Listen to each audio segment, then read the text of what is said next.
नमस्कार। आज से पूरे 1.5 महीना पहले लगभग 1 जून के आसपास हम लोगों ने अनुमान लगाया था जब लॉकडाउन ख़त्म हुआ, दिल्ली में तेज़ी से कोरोना के केसेस बढ़ रहे थे, तो केंद्र सरकार ने एक फार्मूला बनाया हुआ है ये अनुमान लगाने के लिए कि आज जिस गति से केसेस बढ़ रहे हैं या कम हो रहे हैं उसके हिसाब से अगले महीने कितने केस हो जाएंगे, फिर अगले महीने कितने केस हो जाएंगे, ताकि उसकी तैयारी की जा सके।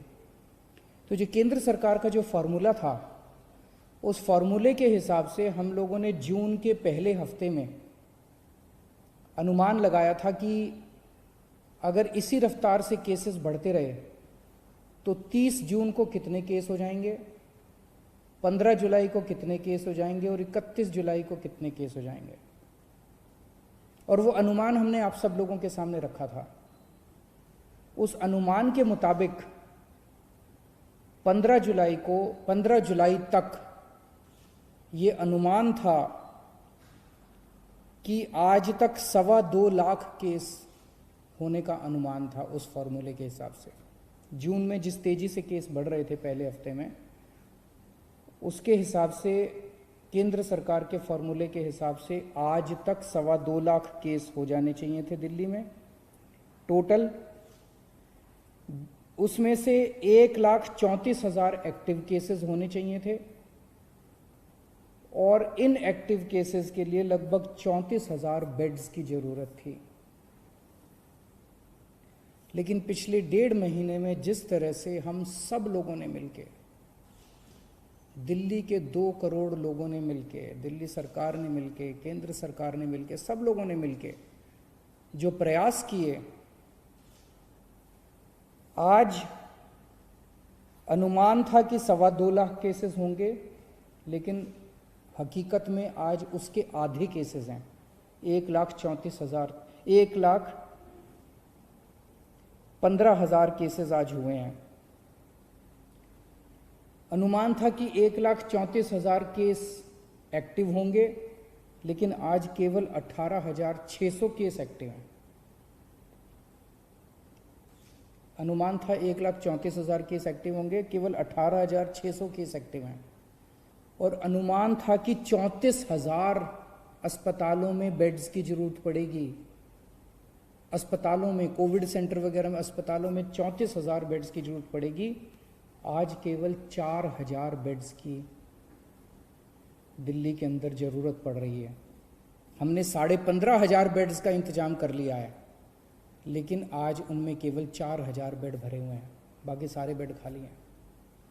तो स्थिति काफ़ी नियंत्रण में नज़र आ रही है आज। लेकिन मैं बार बार ये कहता हूँ कि हमें कॉम्प्लेसेंट नहीं होना, हमें इसके बारे में ये नहीं होना कि अब सब ठीक हो गया। कभी भी कोरोना बढ़ सकता है, उसकी तैयारी हमें जारी रखनी है। आज हमारी जो स्थिति है इसके लिए, और जो आज स्थिति को हमने पिछले 1.5 महीने रात दिन मेहनत करके हम लोगों ने ठीक किया है, इसके लिए मैं सब लोगों का शुक्रिया अदा करना चाहता हूँ।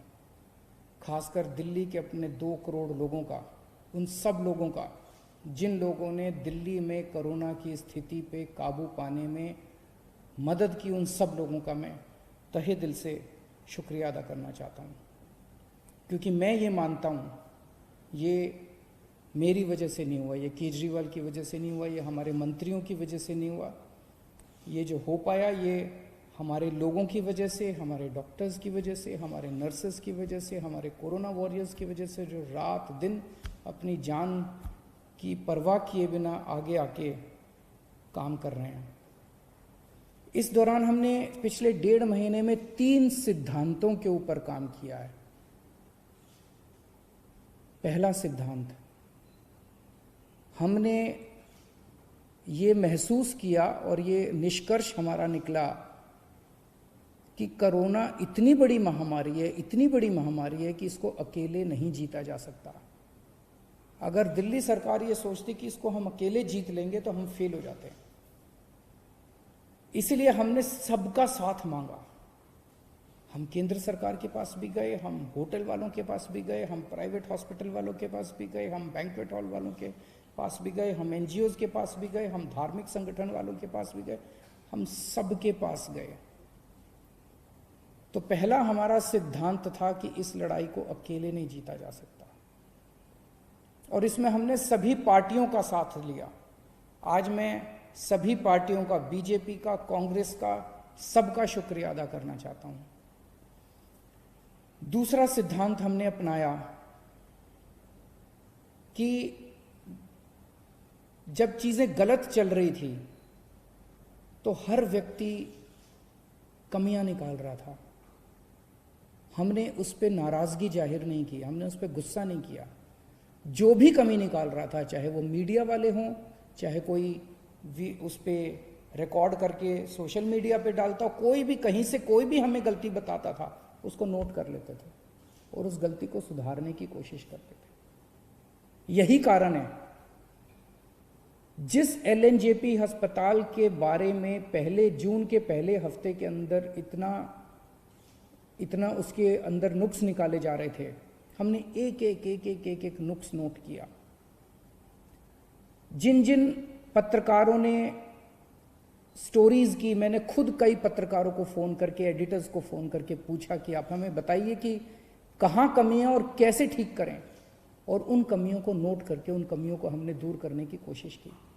मुझे बेहद खुशी है कि जिस एलएनजेपी अस्पताल के बारे में इतनी बुराई की जा रही थी, आज उसकी इतनी तारीफ की जा रही है, और ये सारा श्रेय मैं हमारे एलएनजेपी हॉस्पिटल के डॉक्टर्स, नर्सेज और उनके एडमिनिस्ट्रेशन और मेडिकल सुपरिंटेंडेंट और वहाँ के डायरेक्टर को देना चाहता हूँ, जिन्होंने बहुत मेहनत की है।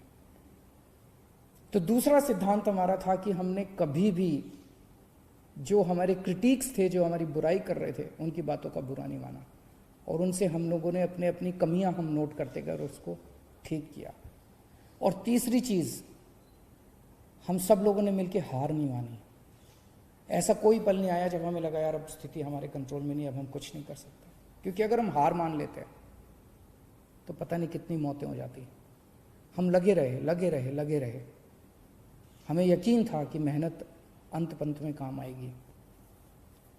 सब लोग कह रहे हैं कि दिल्ली मॉडल, प्रधानमंत्री जी ने दिल्ली मॉडल की तारीफ की कि दिल्ली मॉडल लागू होना चाहिए बाकी इलाकों में। ये दिल्ली मॉडल आखिर है क्या?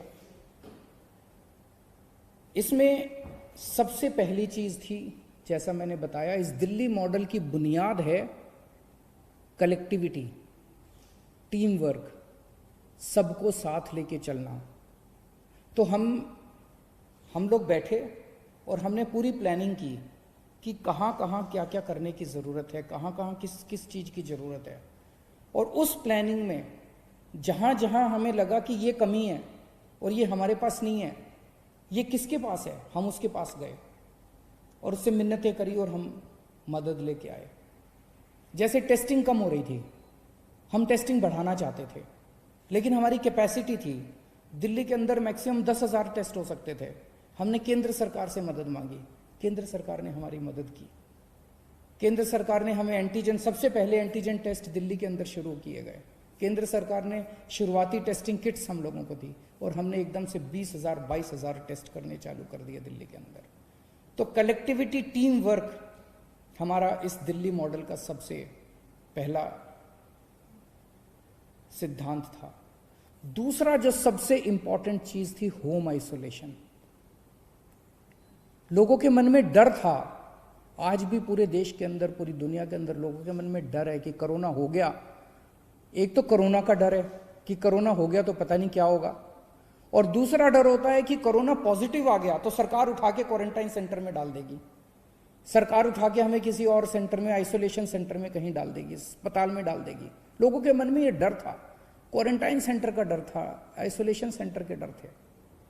जब हमने होम आइसोलेशन शुरू किया और होम आइसोलेशन का एक्सपीरियंस हम लोगों ने बहुत कंफर्टेबल कर दिया। हमारी डॉक्टर्स की एक टीम जो होम आइसोलेशन में सबसे पहले उनके घर जाती है, उनको सारा बता के आती है कि आपको ये एहतियात करना है, इस कमरे में रहना है, ये टॉयलेट है आपका, उनके घर का इंस्पेक्शन करके आती है, मुआयना करके आती है, सारा सिखा के आती है। उनको एक ऑक्सीमीटर दे के आते हैं कि 2-2 घंटे में अपनी ऑक्सीजन नापते रहना, अगर ऑक्सीजन कम हो जाए तो आप हमें फ़ोन कर देना, हम आपको अस्पताल ले जाएंगे, आपको चिंता करने की ज़रूरत नहीं है। उनको जब तक उनका कोरोना ठीक नहीं हो जाता, अगले 10-12 दिन तक रोज़ उन लोगों को फ़ोन जाता है, डॉक्टर्स का फ़ोन जाता है और वो उनसे पूछते हैं क्या हाल है, ठीक हो, कोई दिक्कत तो नहीं है। उनको टेली काउंसलिंग की जाती है होम आइसोलेशन वालों को। इस वजह से लोगों को कोरोना होने के बावजूद भी उनका एक्सपीरियंस, लगभग 80 से 90% पेशेंट्स होम आइसोलेशन के अंदर आज उनका इलाज चल रहा है। दिल्ली के अंदर होम आइसोलेशन इतना शानदार तरीके से लागू किया गया कि उसकी चर्चा आज सब जगह चल रही है। इस होम आइसोलेशन का फ़ायदा ये हुआ कि पहले लोग अपना टेस्टिंग कराने से डरते थे। उनको ये लगता था टेस्ट हुआ और पॉजिटिव आ गया तो मेरे को उठा के क्वारंटाइन सेंटर में डाल देंगे। आज भी मैं जानता हूं कि कई राज्यों के अंदर इसी वजह से टेस्टिंग नहीं करा रहे, क्योंकि वहाँ होम आइसोलेशन नहीं है। वहाँ पे जो पॉजिटिव आता है, चाहे माइल्ड हो चाहे एसिम्टोमेटिक हो, उसको उठा के क्वारंटाइन सेंटर में डाल दिया जाता है। तो कोई टेस्ट नहीं कराना चाहता, कोई जब तक अस्पताल जाने की मजबूरी ना, इतना सीरियस ना हो जाए, तब तक कोई टेस्ट नहीं कराना चाहता। और जब वो टेस्ट नहीं कराता तो वो समाज में घूमता रहता है और 10 और लोगों को कोरोना कर देता है। तो हमने होम आइसोलेशन किया, लोगों का डर खत्म हुआ, इस वजह से लोगों ने खूब टेस्टिंग करवानी चालू कर दी। अब हम टेस्टिंग कर रहे हैं बहुत एग्रेसिव लेवल पे। पहले 5,000 टेस्ट हो रहे थे, अब 20-22 हज़ार टेस्ट डेली हो रहे हैं। 22,000 23,000 टेस्ट डेली हो रहे हैं। और हम टेस्ट करते हैं, जिसको कोरोना मिलता है उसको आइसोलेट कर देते हैं, जिसको कोरोना मिलता है उसको आइसोलेट कर देते हैं। दिल्ली में मौत के आंकड़े काफी कम हो गए हैं। जून के महीने में 100 से ऊपर मौतें होने लगी थी प्रतिदिन। कुछ दिन ऐसे थे जिसमें 100 से ऊपर मौत हुई थी। अब 30-35 मौत डेली हो रही हैं। ये भी नहीं होनी चाहिए, इसको ठीक कर रहे हैं और कम करेंगे। लेकिन मौत को कम करने के लिए हमने एक अभियान पूरा उसका प्लानिंग की, और उस प्लान के कंपोनेंट थे। हमने देखा कि मौत क्यों हो रही है, तो देखा सबसे पहले टेस्टिंग है। कई लोगों का टेस्ट टाइम पे नहीं हो पाता, और जब तक टेस्ट होता है तब तक उसकी मौत हो जाती है। तो हमने टेस्टिंग अब इतनी बढ़ा दी है कि लोगों को टेस्टिंग करने में कोई दिक्कत नहीं आ रही है, तुरंत टेस्ट करवा रहे हैं लोग। दूसरा हमने देखा एम्बुलेंस की दिक्कत हो रही थी। शुरू में लोगों को एम्बुलेंस नहीं मिल पा रही थी, एम्बुलेंस की कमी थी। आज हमने इतनी एम्बुलेंस का इंतजाम कर लिया है कि किसी को भी अब रिजेक्ट नहीं किया जाता, मना नहीं किया जाता। 100% लोगों को, एक एक व्यक्ति जो फोन करता है उसको एम्बुलेंस पहुंचती है। पहले एम्बुलेंस पहुंचने में 2-2 घंटे लग जाते थे, आज आधे घंटे के अंदर फोन करो और आधे घंटे के अंदर एम्बुलेंस पहुंचती है। तीसरा हमने देखा कि एम्बुलेंस जब मरीज को अस्पताल लेके जाती है, अस्पताल के बाहर उसकी सारी औपचारिकताएं पूरी करने के लिए 2-2, 3-3, 4-4 घंटे लग जाते थे। एम्बुलेंस में बैठा रहता था मरीज। मीडिया वालों ने कई ऐसी स्टोरीज की कि 3 घंटे तक मरीज एम्बुलेंस के अंदर बैठा रहा, वहां उसकी मौत हो गई। अब हमने ये इंतजाम कर दिया कि एम्बुलेंस जाएगी, सबसे पहले मरीज को अस्पताल के अंदर ले जाके एक होल्डिंग एरिया बना दिया हमने। होल्डिंग एरिया में उसको ऑक्सीजन दो, उसके बाद उसके कागज भरो, कागजी कार्रवाई बाद में हो जाएगी। सबसे पहले अस्पताल के अंदर एम्बुलेंस पहुंचते उसको होल्डिंग एरिया में ले जाया जाता है। फिर हमने बेड्स के इंतजाम किए। जून के महीने में अस्पतालों में बेड्स की कमी हो गई थी। 1 जून को दिल्ली में 4100 बेड थे, आज दिल्ली में 15,500 बेड्स हैं। 4 गुना बेड्स का इंतजाम कर दिया 1 महीने के अंदर। 1 जून को दिल्ली में केवल मात्र 300 आईसीयू थे, आज दिल्ली में 2100 आईसीयू बेड्स हैं, और 2100 में से केवल 1000 भरे हुए हैं, 1100 आईसीयू बेड्स खाली पड़े हुए हैं। तो बहुत मैसिव लेवल पे हमने बेड्स का और आईसीयू बेड्स का एक्सपेंशन किया, जिसकी वजह से आज लोगों को ये भरोसा है कि अगर अस्पताल जाना पड़ा तो बेड्स की कमी नहीं है, आईसीयू की कमी नहीं है। और एक जो प्लाज्मा थेरेपी हमने शुरू की, सबसे पहले दिल्ली में प्लाज्मा के ट्रायल्स किए गए, उसके बहुत अच्छे नतीजे आए। उसके बाद अब हमने प्लाज्मा बैंक शुरू किया है, और जिसको प्लाज्मा चाहिए उसको वहाँ से प्लाज्मा मिलता है। जब तक वैक्सीन नहीं आ जाता तब तक प्लाज्मा, मैं ये तो नहीं कहूँगा कि सबकी जान बचा लेता है, लेकिन काफ़ी लोगों की जान बचाने में प्लाज्मा मदद करता है। अंत में केवल इतना कहना चाहूँगा, जून के मुकाबले आज हम बेहतर स्थिति में हैं, लेकिन इसका मतलब ये नहीं है कि जंग जीत ली गई है। अभी रास्ता बहुत लंबा बाकी है। कभी भी कोरोना फिर से बढ़ सकता है। हमें बिल्कुल भी कॉम्प्लेसेंट नहीं होना, हमें बिल्कुल भी हाथ पे हाथ रख के नहीं बैठना, अपनी तैयारियां पूरी रखनी है, हमेशा मास्क पहन के घूमना है, सोशल डिस्टेंसिंग फॉलो करनी है, अपने हाथ धोते रहना है, अपनी सेफ्टी अपने हाथ में है। आज हम बेहतर स्थिति में, ये बेहतर स्थिति बनी रहे, स्थिति ना बिगड़े, ऐसी मैं प्रभु से कामना करता हूँ। बहुत बहुत शुक्रिया।